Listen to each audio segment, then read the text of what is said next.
I think one thing I think that's um, I don't know if it's sort of like necessarily true across all immigrant groups, because I think it's interesting to think in the U.S. about risk, and like how you choose to take risks in your career. Because I feel like on one hand, like I grew up in an environment where entrepreneurship was strongly encouraged. My parents are Yes. small business owners, and they really encouraged me and my brothers to sort of start our own businesses and make a living that way. Whereas I feel like there's some immigrant communities that don't like taking risks. They would rather focus on schooling and a stable career because maybe they come from somewhere that stability is not really a strong element.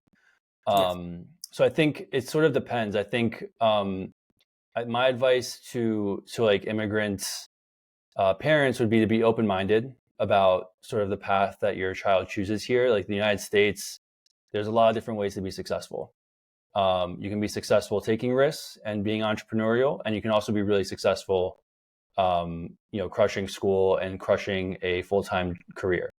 There's no necessarily like right or wrong way. I think the United States, there's a lot of different paths that people can take and still kind of end up being successful, whatever that means for them. So you said your family contributed a lot in helping you create and build that entrepreneur spirit.